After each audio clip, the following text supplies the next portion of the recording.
Electrical energy কনভার্সনের final লেকচারে আমার ট্রিপলির second ইয়ারের স্টুডেন্টদের স্বাগতম। আজকের চ্যাপ্টারটা 36, টপিক সিঙ্গল ফেজ মোটরস। এটাই শেষ চ্যাপ্টার এবং এই সেমিস্টারে এই কোর্সের জন্য ফাইনাল লেকচার। এটা চ্যাপ্টারের শেষে অর্থাৎ কোর্স শেষ করার পরে ওদের সাজেশনও দিয়ে দেওয়া হবে, এই ক্লাসের অন্তর্ভুক্ত থাকবে সেটা। তো সিঙ্গেল ফেজ মোটর খুব কমন জিনিস, এর চেয়ে কমন কিছু নাই। তোমরা অন্য কোনো মেশিনারি চোখে না দেখলেও ট্রান্সফরমার আর সিঙ্গেল ফেজ মোটর সবাই চোখে দেখছো। তোমার বাসার পাম্প, তোমার মাথার উপরে যেটা ঘুরে সেটাও single phase motor. Single phase মোটরের ক্যাটাগরি আছে induction motor, repulsion motor, AC series motor, unexcited synchronous motor. এখানে যে ইন্ডাকশন মোটরটাই অ্যাপ্লিকেশন বেশি এবং আমাদের বাসা বাড়িতে এটারই ইউজটা আমরা দেখি। সিঙ্গেল ফেজ ইন্ডাকশন মোটর আমরা আলোচনা করি। তাহলে আমরা কয় প্রকার মূলত single phase induction motor, single phase motors 4 প্রকার: induction type, repulsion, AC series, unexcited synchronous motors. Construction of this motor is more or less similar to a polyphase induction motor. একটা polyphase induction motor construction, except that its stator is provided with single phase winding. যেহেতু single phase তাহলে স্ট্যাটর তার winding 3 phase হবে না। Centrifugal switch is used in some types of motors. Centrifugal switch use করা হয় in order to cut out a winding, used only for starting purposes. এটাকে starting পারপাসে শুধু ইউজ করা হয়, পরবর্তীতে এটা সিস্টেম থেকে আউট করা যায় সেন্ট্রিফিউজাল ফিউজটাকে। It has distributed stator windings and squirrel cage rotor. এটা রোটারটা কি? স্কুইরেল কেস সম্বন্ধে 3 পেজে তোমার আলোচনা করা হয়েছে। ডিস্ট্রিবিউটেড স্ট্যাটার উইন্ডিং এটাও আলোচনা করা হয়েছে। when feed from a single phase supply দিলে its stator winding produces a flux which is only alternating. এটা খুব ইম্পর্টেন্ট একটা টার্ম, যে সিঙ্গেল ফেজ ইন্ডাকশন মোটরে যে স্ট্যাটার উইন্ডিং যে ফ্লাক্স প্রডিউস করে সেটা কি? সেটা কিন্তু রিভলভিং না, অল্টারনেটিং। আমরা 3 ফেজ ইন্ডাকশন মোটরে পড়ছে রিভলভিং আর অল্টারনেটিং এক জিনিস না। অল্টারনেটিং হলো সেটা যেটা one which alternates along one space axis only, একটা এক্সিস্ট বরাবর ঘুরে, অনেকগুলো এক্সিস্টে সেটার এক্সিস্টেন্স থাকে না।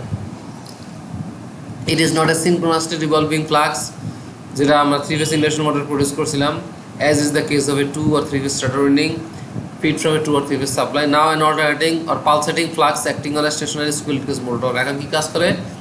অল্টারনেটিং ফ্লাক্স কাজ করে। এই অল্টারনেটিং ফ্লাক্স কাজ করে এই জন্যই সিঙ্গেল ফেজ মোটরটা সেলফ স্টার্টিং না, নিজে স্টার্ট হয় না। নিজে স্টার্ট হতে হলে অবশ্যই রিভলভিং ফ্লাক্স প্রডিউস করতে হবে। এখন আমরা একটা থিওরিতে আসি, এটার নাম হলো ডাবল ফিল্ড রিভলভিং থিওরি। এটা একটা তত্ত্বীয় ধারণা, অর্থাৎ আমার ক্যালকুলেশনের সুবিধার্থে ফ্লাক্সের মান বের করার, রেজাল্টেন্ট ফ্লাক্সের মান বের করার সুবিধার্থে আমরা কি করব?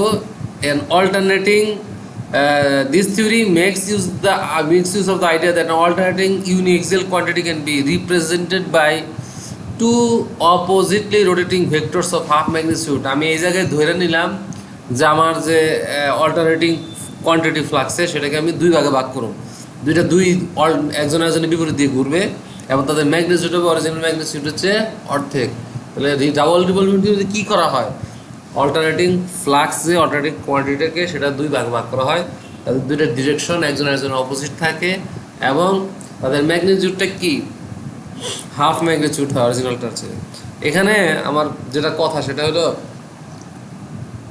এই সিঙ্গেল ফেজ থেকে কখনোই অঙ্ক থাকবে না পরীক্ষাতে, থাকবে থিওরি বলতে আমি বলে দিয়েছি আগেই যে শুধুমাত্র ট্রু ফলস আর শূন্যস্থান পূরণ, তাই মানে খুঁটিয়ে পড়তে হবে, কোনো কিছু বাদ দিলে চলবে না। শুধুমাত্র কেউ যদি লেকচারগুলো ঠিক মতো ফলো করে তাহলে সে ট্রু ফলস এবং এইগুলো পারবে, আর ম্যাথগুলো পারবে, কারণ ম্যাথগুলা আনকমন কিছু না। বইয়ের ভিতর থেকেই শুধু একটাই ব্যাপার যে ম্যাথগুলোর ভ্যালু সরাসরি দেওয়া থাকবে না। যাই হোক, সেটা আমি পরে আলোচনা করবো। Accordingly an alternating sinusoidal flux can be represented by 2 revolving flux. একটা অল্টারনেটিং সাইনোসয়েডাল ঘূর্ণায়মান ফ্লাক্সকে আমি 2 ভাগে ভাগ করলাম, 2টাই revolving flux, is equal to half of the value of the alternating flux. প্রত্যেকের ভ্যালু কি? অল্টারনেটিং ফ্লাক্সের যে ভ্যালু তার অর্ধেক মান। অ্যান্ড ইজ রোটেটিং সিনক্রোনাস, এবং দুটি স্পিডটা আবার ওই সিনক্রোনাস স্পিডই কিন্তু অপোজিট ডিরেকশন। এই যে এখানে ঠিক দেখানো হয়েছে, এটা একটা ফ্লাক্স, এটা একটা ফ্লাক্স। আমি এটা কাল্পনিকভাবে ধরে নিচ্ছি, কিন্তু এটা কিন্তু বাস্তব না, কাল্পনিক। কেন অর্থাৎ ক্যালকুলেশনের সুবিধার্থে মান বের করার স্বার্থে এগুলো ধরা হয়। বাস্তব বিষয়টা এরকম না, এটা একটা কাল্পনিক একটা ধারণা থেকে তৈরি। লেট দ্য অল্টারনেটিভ ফ্লাক্স হবে maximum value of five. Alternative ফ্লাক্সের ভ্যালু একটা থাকবে, যে কোনো ফ্লাক্সের একটা ম্যাক্সিমাম ভ্যালু থাকে 5। Its component fluxes C and B. আমি যেটা বলে নিছি প্রথম লাইনে সেই অনুযায়ী এটার কম্পোনেন্টগুলোর মান হবে অর্ধেক, ঘুরবে অপোজিট। তাহলে একটাকে ক্লকওয়াইজ ঘুরতে হবে আর একটাকে অ্যান্টি ক্লকওয়াইজ ঘুরতে হবে, মান হবে 5/2। এই যে এটা 5/2, এটা 5/2, এটা ঘুরতেছে অ্যান্টি ক্লকওয়াইজ, এটা ঘুরতেছে ক্লকওয়াইজ। তাহলে after some time when AB would have rotated through angle plus theta and minus theta, এই যে এই পজিশনটাতে একজন প্লাস থিটা অ্যাঙ্গেলে ঘুরলো আর একজন মাইনাস থিটা অ্যাঙ্গেলে ঘুরলো, ঘুরতে তো থাকবোই। আমি এই পজিশনটা এখন পর্যালোচনা করব। সেখানে কি the resultant flux would be কি 2πm/2 cos থিটা। এটা সূত্র, এটা হলো রেজাল্টেন্ট ফ্লাক্স বের করার সূত্র, যে 2πm/2 cos θ/2। এখানে 2 থিটা কেন আসলো? এই যে এই প্লাস থিটা, এই প্লাস থিটা, এটা তো একটা অ্যাঙ্গেল থিটা নাকি, 2 থিটা, এটা ফর্মুলা 2। আর 5/2 হলো যে ভ্যালুর মান হলো 2m। এটা হলো তোমার ভেক্টরের যে সামেশন, এটা বের করার ফর্মুলা। তোমার প্রবলেম থাকলে সেটা আগের থেকে মানে দেখতে পারো যে কীভাবে ভেক্টরের সামেশন বের করে, যে ভেক্টরের এই ফর্মুলা তুমি পাবা সব জায়গায়। 2 থাকবে, এটা ওই মান থাকবে, এটা হলো একটু উপরে থাকবে হলো অ্যাঙ্গেল, মানে যে দুইটা ভেক্টরের আমি সামেশন বের করবো। আমার তো ভেক্টর হলো যে এই ভেক্টরটা আর এই ভেক্টরটা, এটা সামেশন হলো এইটা, তো সেটার মান, সেটার মধ্যকার অ্যাঙ্গেল থাকবে। কারণ এর মধ্যকার অ্যাঙ্গেল তো দুইটার মধ্যে অ্যাঙ্গেল এই থিটা প্লাস এই থিটা, 2 থিটা, তাই না? এটাও থিটা, এটাও থিটা, দুইটা তো থিটা, মাইনাস থিটা। যাই হোক, অ্যাঙ্গেলের পরিমাণটা, এখানে তো আমি অ্যাঙ্গেলের সিম্বল মানে সাইন নিয়ে আসতেছি না, অ্যাঙ্গেলের ম্যাগনিটিউডটা নিচ্ছি। এখানে থিটার যোগ থিটা 2 θ/2, এটা ক্যালকুলেশন করলে এটা দাঁড়ালো। এখন এরপরে কি হবে? এই জায়গায় থেকে তার বসে থাকবে না, সে ঘুরতেই থাকবে যতক্ষণ একজন না মিলছে, সমান্তরাল হচ্ছে। কোয়ার্টার সাইকেল মানে এই পজিশনে, এই যে এই পজিশনে এসে পড়ছে। কোয়ার্টার সাইকেলে A B will be opposite directed. Opposite directed হলে এই সূত্র যদি খাটাও, দুজনের মধ্যে অ্যাঙ্গেল হলো থিটার জায়গায় হলো cos 180 ডিগ্রি। 180 ডিগ্রি দেখলে মাইনাস চিহ্নটা কি হয়ে যায়? চিহ্নটা cos 180 ডিগ্রি কিন্তু -1, তাহলে -1 এই 2 কাটা যায়, তাহলে কি -5 হয়ে যায়, -5। অ্যান্ড আফটার 3/4 মানে এই বরাবর, এই হলো 3/4 পজিশন, যেটা এটা হলো অ্যাঙ্গেল থিটা পজিশন, এটা হলো 1/4 পজিশন, এই পজিশন হলো 3/4 পজিশন। এই যে হলো 3/4 পজিশন, এটা হলো 1/4 পজিশন। তাহলে 3/4 যে কী হইলো, ওই একই ফর্মুলা খাটাইতে হবে। অ্যান্ড এই জায়গায় অ্যাঙ্গেলটা কত 3/4, এই মানে 3/4 যখন এই পজিশনে একজন, এই পজিশনে একজন, এই দুটোর মধ্যে কোনো অ্যাঙ্গেল আছে? দুটা সমান্তরাল রশ্মির মধ্যে কোনো অ্যাঙ্গেল থাকে? দুটা সমান্তরাল রশ্মির মধ্যে অ্যাঙ্গেল 0, সেই কারণে ওই থিটার জায়গায় অ্যাঙ্গেল 0 বসে দিলে এটা ক্যালকুলেশন করে মান আসে এই যে cos θ = 0 আর 60 ডিগ্রি। তখন মান বসায় দিলে মান যেটা আসে সেটাই। এরপরে কি বলছে? That is why and alternating flux can be looked upon as composed of 2 revolving fluxes each of half the value and revolving synchronously in opposite direction. It may be noted that if the slip of the rotor, slip আমরা জানি slip কি, synchronous স্পিডের সাথে ডিফারেন্সটা, সেটাকে divide by synchronous speed, একটা মান। Slip of the rotor is S, কার সাথে স্লিপটা আমি হিসাব করবো এখন? ফ্লাক্স তো আর একটা না, ফ্লাক্স হলো দুইটা। With respect to the forward rotating flux which rotates in the same direction as the rotor. এবং ওই একটা হলো কার সাথে? ফরওয়ার্ড রোটেটিং ফ্লাক্সের সাথে। এবং ওই রোটেটিং ফ্লাক্স যেটা, সেটা ওই রোটরের যে ডিরেকশন, রোটর যে ডিরেকশনে ঘুরতেছে, ওই ফ্লাক্সটা ওই ডিরেকশন ঘুরতেছে। রোটর তো আর এক ডিরেকশনেই ঘুরবে, সেই ডিরেকশনটার সাথে ওই যে ফরওয়ার্ড রোটেটিং ফ্লাক্স, এটার ডিরেকশন সেম, এগুলো অপরটার সাথে অপোজিট। তাহলে each of the 2 component fluxes while revolving round the stator cuts the rotor induces an EMF. This produces its own torque. প্রত্যেকটা ফ্লাক্সের জন্য প্রত্যেকটা আলাদা টর্ক থাকবে। অবভিয়াসলি দি টু টর্কস একটা অপোজিটে কাজ করবে, যেহেতু দুইটা ফ্লাক্স আলাদা কাজ করতেছে, তাদের জন্য যে টর্কটা ক্রিয়েট হবে সেটাও তো আলাদা ঘুরবে। আর টর্কই তো আমার রোটরে ঘুরায়। So that the net resultant torques is equal to their differences as shown. তাহলে তাদের যে রেজাল্টেন্ট টর্ক, সেটা হলো তাদের পার্থক্য সমান। এই জায়গায় দেখানো হয়েছে যে একটা এটা হলো একটা ফরওয়ার্ড রোটিং ফ্লাক্স, এটা হলো আর একটা ফ্লাক্স, এটা TF, TB অপোজিট, মানে এটা রেজাল্টেন্টটা মাঝখান দিয়ে গেছে কীভাবে? এটার মান ধরলাম হলো +3, এটার মান ধরলাম এই জায়গায় -5, তো +3 -2, এটা ধরো -2। এই জায়গায় একটা মান আছে, এটা একটা মান আছে, মান যোগ করে এই কাপটা পাওয়া যায়। এটা অ্যান্টি ক্লকওয়াইজ ঘুরতেছে, এটা ক্লকওয়াইজ ঘুরতেছে। ধরে নিলাম এটা অ্যান্টি ক্লকওয়াইজ ঘুরতেছে, এটা একটা ক্লকওয়াইজ যাচ্ছে, ডিরেকশন দুটোর অপোজিট। আর এটা রেজাল্টেন্ট, এই যে এই মাঝখানে রেখাটা হলো রেজাল্টেন্ট টর্ক, এটা হলো মান ধরছে, এটা হলো টর্কের ভ্যালু। টর্ক ছাড়া কোনো কিছু নেই, টর্কের ভ্যালু এত এত। তো এই যে পাওয়ার ডেভেলপড বাই রটার, গ্রুস ডেভেলপড পাওয়ার, এটা সূত্র আমি এটা আগে করছি, 1 - s by s I2 square R2। এটা তুমি 3 ফেজ ইন্ডাকশন মোটরের ফর্মুলায় যাও, দেখবা যে গ্রুস ডেভেলপড পাওয়ারের সূত্র হলো এটা। And now if n is the rotor RPS, RPS কিন্তু rotation per second, not rotation per minute. Torque কি 1/2 pi n, এই ফর্মুলাটা আগে থেকে নেওয়া। এটা সব 3 ফেজ ইন্ডাকশন মোটরের টর্কের ফর্মুলা, এটা ডিটেলস আর আলোচনার সুযোগ নাই, এটা ব্যাখ্যা আর সম্ভব না। এটা যখন পড়ানো হয়েছিল তখন তুমি দেখে নিবে, মানে এটা খুব ভালোভাবে দেওয়া ছিল, এই কথাগুলো আলোচনা করা হয়েছিল। n = ns ইন্টু, এটাও আমার previous formula. TG 1/L, TG কি হবে এখন, এই n এর জায়গায় ns বসাইতে হবে, তাহলে ns 1 - ns, ns into 1 - s, এই উপরে 1 - s আর এই 1 - s কাটাকাটি যাবে, I2 square R2 by s হবে। এটার মান ধরলাম কি এত। অ্যান্ড ফরওয়ার্ড ব্যাকওয়ার্ড টর্কস, এটা হলো ফরওয়ার্ড টর্ক, এই যে জায়গা থেকে লিখছি I2 square R2 by s। Backward torque কী হবো, একই তো মান হবে কিন্তু ডিরেকশনটা হলো অপোজিট হবে, তাই না? এবং এই জায়গায় চিহ্নটা একটু চেঞ্জ হয়ে যাবে, 2 - s হয়ে যাবে।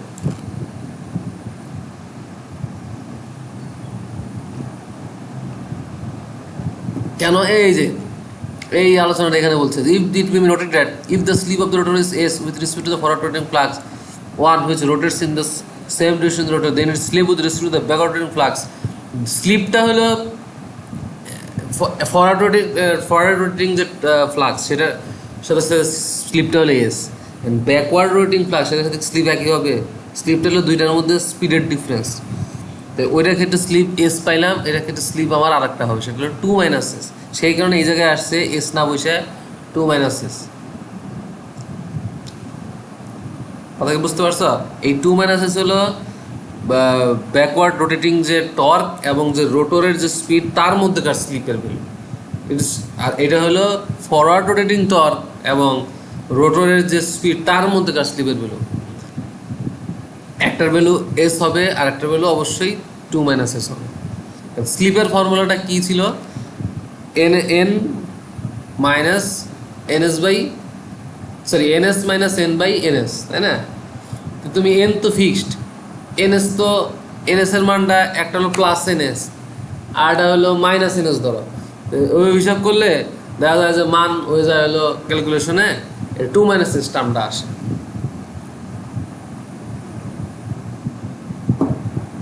আচ্ছা, তাহলে TF এটা লিখলাম, TB এটা লিখলাম, টোটাল টি কী হবে, এই দুটো যোগফল হবে। এদের যোগফল করে কী পাওয়া গেল, both torques and resultant torques for slips between 0 and +2। টর্কের ভ্যালু এই 0 আর 2-র মধ্যে করতেছে, ঘোরাফেরা করতেছে। Hence TF and TB are numerically equal but being oppositely directed produce no resultant torque। তাহলে দুইটা রেজাল্টেন্ট টর্ক কীভাবে প্রডিউস করলো, কারণ দুইটা টর্কের মানই তো সমান, আমি ম্যাগনিটিউড তো একই ধরে নিয়েছিলাম, দুইটা অপোজিট ডিরেকশনে করতেছে, তাহলে আমার রেজাল্টে কোনো টর্ক থাকলো? তাহলে একটা সিঙ্গেল ফেজ ইন্ডাকশন মোটর কি কোনোভাবে স্টার্ট হওয়া সম্ভব না। এটার গাণিতিক ব্যাখ্যা হলো এটা, অর্থাৎ ডাবল ফিল্ড রিভলভিং থিওরি আমার এটা প্রুভ করে যে কেন একটা সিঙ্গেল ফেজ ইন্ডাকশন মোটর নিজে নিজে স্টার্ট হতে পারে না, তার গাণিতিক ব্যাখ্যা হলো এটা। ব্যাখ্যা আমি টর্কের মাধ্যমে আমি রিপ্রেজেন্ট করে দেখাইলাম যে রেজাল্টের টর্ক 0 হয়ে যায়, এই কারণেই পারে না।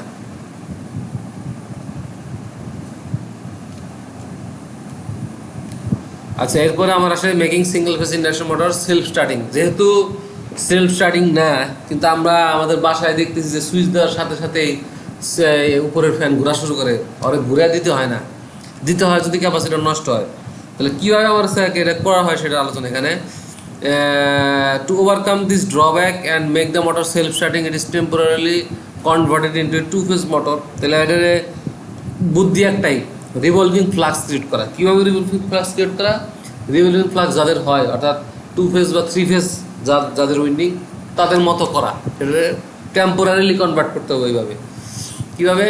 ডিউরিং স্টার্টিং পিরিয়ড শুরুতে। For this purpose starter of a single phase motor is provided with an extra winding, আর একটা উইন্ডিং দেওয়া লাগে এক্সট্রা, যার নাম স্টার্টিং উইন্ডিং। তার সাথে থাকে in addition to the main winding আর রানিং, উইন্ডিং একটা এক্সট্রা অ্যাড করতে হবে। দ্য টু উইন্ডিংস এর স্পেসড, দুই উইন্ডিং আবার 90 degree electrically apart are connected in parallel, একজনের সাথে প্যারালালি কানেক্টেড। এই যে জায়গায় দেখানো হয়েছে যে এটার সাথে এটা প্যারালালি কানেক্টেড, নট সিরিজে connected. It is so arranged that the phase difference between the currents in the two stator windings is very large. এটা দেখা যাচ্ছে যে দুইটা স্ট্যাটার উইন্ডিং এর যে কারেন্টের যে ফেজ ডিফারেন্স সেটা 90 degree. Hence the motor behaves like a two phase motor. The two currents produce a revolving flux. এখন কিন্তু এই দুই কারেন্ট রিভলভিং ফ্লাক্স করবে, মোটরটাকে কি করবে, সেলফ স্টার্টিং করে দিবে। এই যে এখানে দেখানো হয়েছে মেইন উইন্ডিং, স্টার্টিং উইন্ডিং, মানে উইন্ডিং অ্যাড না করার উপায় নেই। ইন স্প্লিট ফেজ মেশিন এই ক্ষেত্রে কথা হচ্ছে the main winding has low resistance but high reactance, whereas the starting winding has high resistance. মানে দুই উইন্ডিং এর বৈশিষ্ট্য দুই রকম, একটা হলো রেজিস্ট্যান্স বেশি রিঅ্যাকট্যান্স কম, একটা রেজিস্ট্যান্স বেশি রিঅ্যাকট্যান্স বেশি রেজিস্ট্যান্স কম। মেইন উইন্ডিং এর রেজিস্ট্যান্স বেশি রিঅ্যাকট্যান্স কম, মেইন উইন্ডিং রেজিস্ট্যান্সই কম রিঅ্যাকট্যান্স হাই, যেখানে কিন্তু স্টার্টিং উইন্ডিং এর কি resistance high, reactance com. The resistance of the starting winding may be increased by connecting a high resistance R in series. এই যে starting winding যেটা resistance লো, সেটা resistance বাড়ানোর বুদ্ধি কি, রেজিস্ট্যান্স যোগ করা যায়। ফিগারে দেখো রেজিস্ট্যান্স যোগ করার অপশন আছে আর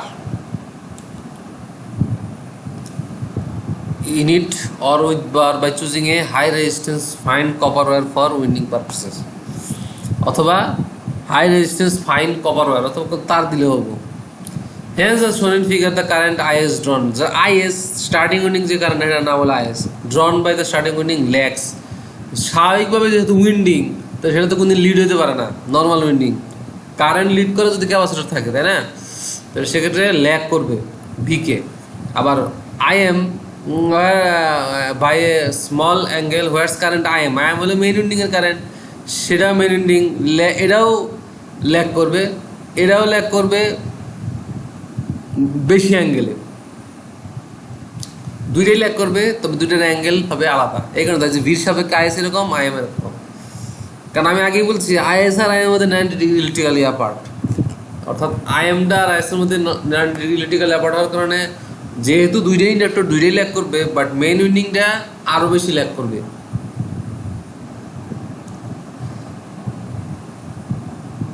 এখন phase angle between IS and IM is made as, এখন এই যে আমার আরেকটা প্রপার্টি, এই IS আর IM এর মধ্যে এমনভাবে এটা গাঠনিকভাবে তৈরি করা, IS আর IM কানেকশনগত দিক থেকে হোক, তারপরে ম্যাটেরিয়ালের প্রপার্টি দিয়ে তৈরি করা হোক, যদি এই দুইটা যে কারেন্টটা, সেই দুইটা কারেন্ট নিজেদের মধ্যে যত বেশি ল্যাগ করতে পারে, এটা ম্যাটেরিয়ালগত কারণেই হোক, ল্যাগ কম বেশি করানোর বুদ্ধি একটা, যে টার্ন সংখ্যা কম বেশি করা, তাহলে সেইভাবেই হলে করানো হয়। টার্ন বেশি দিয়ে দিলাম মেইন উইন্ডিংয়ে, কারণ টার্ন সংখ্যা তো বেশি হবে, কারণ এটা বলেই দিচ্ছে যে এটা রিঅ্যাকট্যান্সটা বেশি, এটা রেজিস্ট্যান্সটা কম, আর এটার রেজিস্ট্যান্সই কম বেশি, রেজিস্ট্যান্স কম, এটার রিঅ্যাকট্যান্স বেশি, আর এটা হলো এই উইন্ডিংটার হলো রেজিস্ট্যান্স হাই রিঅ্যাকট্যান্স কম। তো সামগ্রিকভাবে দুটার মধ্যে ফেজ অ্যাঙ্গেল বাড়াতে হবে। Phase angle between IS and IM is made as large as possible because the starting torque of split phase motor is proportional to sine alpha. আলফাটা হলো স্টার্টিং আর main কারেন্টের মধ্যে যা অ্যাঙ্গেল সেটার সাথে প্রপোর্শনাল, তাহলে অবশ্যই এটাই করতে হবে। Its function is to a centrifugal switch connected in series, কার সাথে সিরিজ, স্টার্টিং উইন্ডিংয়ের সাথে, মিন্সের মোটরের ভিতরে থাকে। এটার কাজ কি, automatically disconnect the starting winding from the supply when the motor has reached 70 to 80% of full load speed. আমার মোটরটা কিন্তু আমার এই এত কিছু করার উদ্দেশ্যই হলো, অর্থাৎ দুইটা উইন্ডিং দেওয়ার উদ্দেশ্য হলো মোটরটা স্টার্টিং করা, এটা কন্টিনিউয়াসলি আমি এটা বিয়ার করতে পারবো না, তাই না। তবে যখন অটোমেটিক্যালি ওই স্পিডে পৌঁছে যাবে, মোটর অটোমেটিক্যালি ডিসকানেক্ট হয়ে যাবে। তাহলে in case of split phase motor that are hermetically scaled in refrigeration units instead of internally mounted centrifugal switch, an electromagnetic type of relay is used. Relay নিয়ে আলোচনা করার পর হবে। রিলে একটা coil যেটা অ্যাক্টিভ হয় কারেন্ট পাইলে, ব্রেকারকে চালায়, এটা তোমাদের পরবর্তী যে সাবজেক্টগুলো পাওয়ার সিস্টেম সেখানে ডিটেলস আলোচনা আছে। এটা বলছে যে এখানে এতটুকুই বোঝো যে সেন্ট্রিফিউগাল সুইচ না ইউজ করে অনেক ক্ষেত্রে এটা করা হয়। The relay coil is connected in series with the main winding and the pair of contacts which are normally open is included the starting winding. কী বলতেছে? এই ফিগারের কথা বলতেছে। এই ফিগার হলে সেই ফিগার যে ফিগারে এই স্টার্টিং সুইচ ইউজ না করে রিলে ইউজ করা হয়েছে। The relay coil is connected in series the main winding and pair of contacts which are normally open is included in the starting winding. Acha. During starting period, IM is large. Relay contacts close, they are valuing IS to flow and the motor starts as usual. After motor speeds up to 75% অর্থাৎ full load স্পিডের এত percent পৌঁছানোর করে IM drops to value that is low enough to cause to contacts to open. মান কমে যায় কারেন্টের মান, এটা আমরা জানি আগের থেকে যে মোটরের স্টার্টিংয়ে কারেন্ট বেশি থাকে, স্টার্টিংয়ে ব্যাক ইউএফটা কম থাকে, একটা পর্যায়ে ব্যাক ইউএফ বাড়ে, কারেন্টের মান ধীরে ধীরে স্টেবল হওয়া শুরু করে, একটা পর্যায়ে কমে যায়। কমে যাওয়ার পরে সেটা কী হয়, কন্ট্রাক্টসকে মানে কারেন্ট কমে গেলে ওই ওই রিলের যে কন্ট্রাক্ট সেটা ওপেন হয়ে যায়। এনে টর্ক স্পিড কার বক্সে দরকার নাই তোমাদের এই এই এই সিলেবাসে। এই সিঙ্গেল ইন্ডাকশন মোটর আলোচনা এই পর্যন্ত। এরপরে বহুত কিছু আছে, এই জিনিসগুলো তোমাদের সিলেবাসে নাই। টাইপ অফ ক্যাপাসিটি এটা পড়তে পারো যে type of capacity start motor কত, এটা এগুলো ইম্পর্টেন্ট, আর বেশি কিছু দরকার নাই তোমাদের। দেখা এরপর আছে shaded pole motor, capacitor start, capacitor run motor, capacitor start, capacitor run motor, এই যে পাম্পের মোটর হেডে এটা। তারপরে এরপরে আছে যে শেডেড পোল, এগুলা সব তোমাদের নেক্সট যে ইয়েতে আর একটা কোর্স আছে তোমাদের মানে মেশিন 3, এটা তো তোমাদের মেশিন 1 সম্ভব, তাই না? মেশিন 3তে এগুলার সব ডিটেলস আলোচনা আছে, এগুলার এই সিলেবাসে নাই।